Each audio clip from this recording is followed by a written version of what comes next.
kids. Welcome to Mamaw Story Time.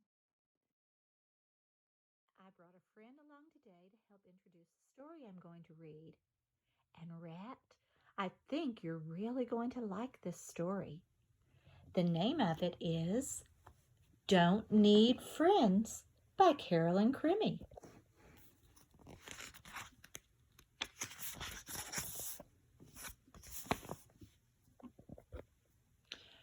Rat had a best friend named Possum.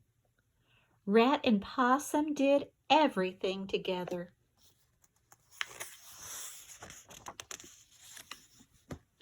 Until Possum had to move to another junkyard, leaving Rat behind. So one fall day, Rat made a decision. "Don't need friends, don't need 'em at all," he grumbled.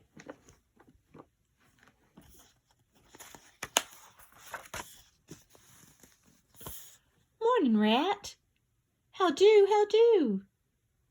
"Terrible," said Rat as he scrounged for scraps.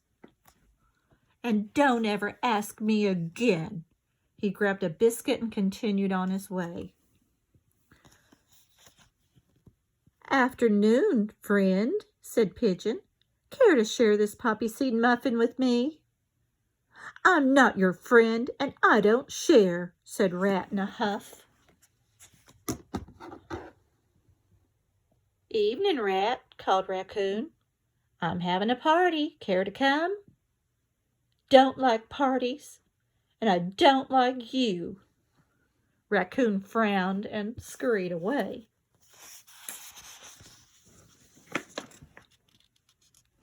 All alone, Rat slept in his crate.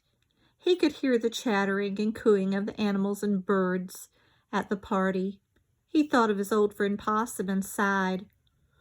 "Don't need friends," he mumbled as he drifted off to sleep. "Don't need 'em at all." Day after day, Rat kept to himself, mumbling and grumbling to no one in particular.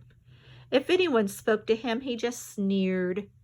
Pretty soon, the animals stopped inviting Rat to their parties. They stopped asking him to share their meals. They even stopped saying hello. "Fine with me," thought Rat. "Don't need friends. Don't need 'em at all."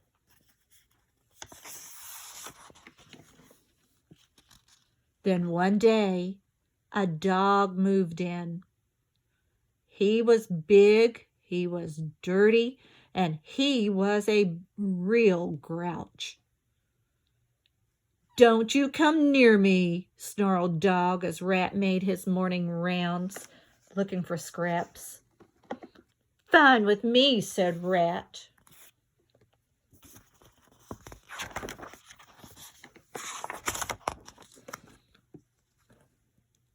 So Rat and Dog stayed on opposite sides of the junkyard.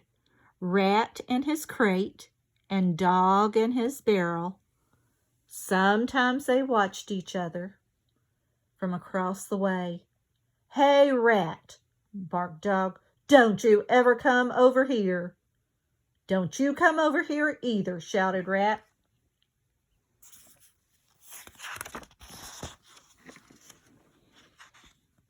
At night, Rat could hear Dog howling to the moon. It wasn't a friendly sound.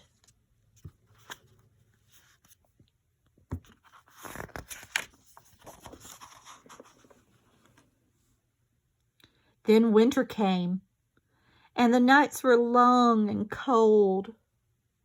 All the other animals huddled together, telling stories and keeping each other warm. Rat could hear them giggling as he sat all alone in his crate. "Hey, Dog," Rat called. "Don't even think of coming over here." "Don't worry," Dog shouted. "I won't."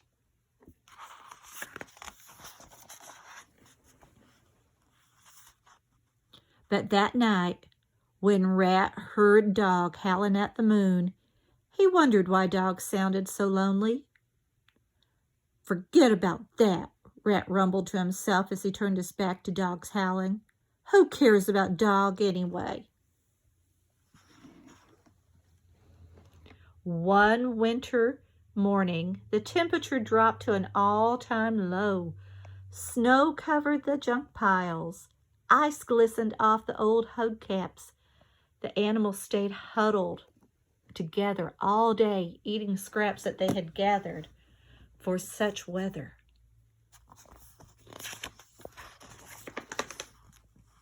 But Rat didn't mind the cold. He scampered out of his crate and called to Dog with his usual greeting. "Stay on your side, Dog," said Rat. Dog growled at Rat, but that was all. Rat noticed that Dog was moving much more slowly than usual as he marched up and down his side of the junkyard.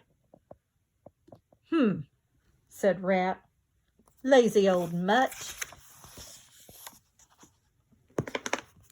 When the moon rose that night, Rat waited for Dog's howling, but Dog was quiet.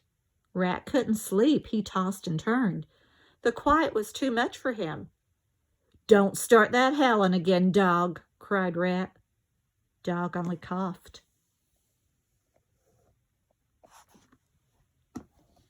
The next day, Dog stayed in his barrel. "Hey, Dog, don't you move from there," called Rat as he gathered his breakfast. Dog only sniffled.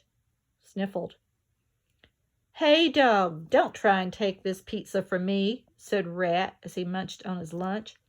Dog only sneezed. The sun set behind a mountain of junk, and still Dog did not move from his barrel. "Fine," shouted Rat. "Stay in there. See if I care."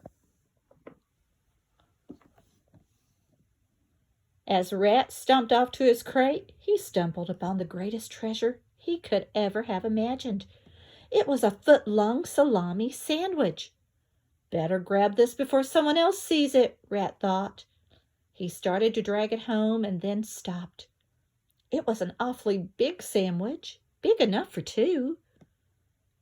"Don't need friends, don't need 'em at all," grumbled Rat as he rolled the sandwich toward Dog's barrel.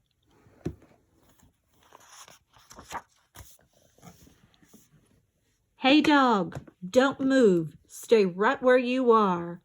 Dog lifted his head and sniffed the air. "Don't you dare bring that sandwich this way," he said, thumping his tail on the side of the barrel. Rat pushed and pulled and dragged and rolled that foot-long salami sandwich right to the front of Dog's barrel. "Don't eat it all," snarled Rat. "Save some for me." Rat ate from one side of the sandwich while Dog ate from the other side.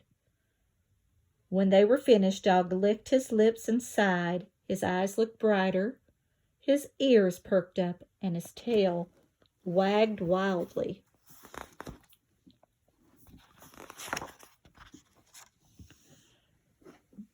"Don't suppose you want me to thank you," said Dog. "Nope," said Rat, "I don't." A fierce wind whipped through the junkyard, making Rat's fur stand on end. Without a word, Rat crept inside Dog's barrel and curled up next to Dog.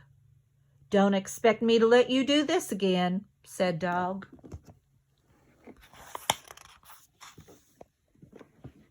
But the next night, when Rat came back, Dog didn't complain, and the night after that, and the night after that. And soon Dog and Rat were making their morning rounds together, searching for scraps. Sometimes they accidentally dropped a French fry or two near the smaller animals' homes. "Hate French fries," Rat grumbled. "Who needs them?" said Dog.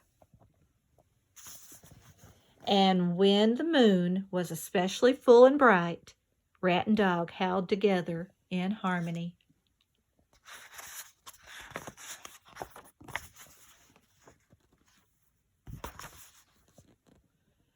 "Don't need many friends," thought Rat each night as he lay next to Dog.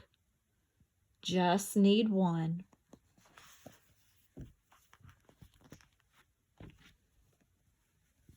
Well, Rat, what did you think of our story? Wasn't that a good story about friendship and how they learn to like each other? We all do need friends, don't we? And kids, maybe you can call me and tell me what you think of the story too. Until next time, I love you all. Bye.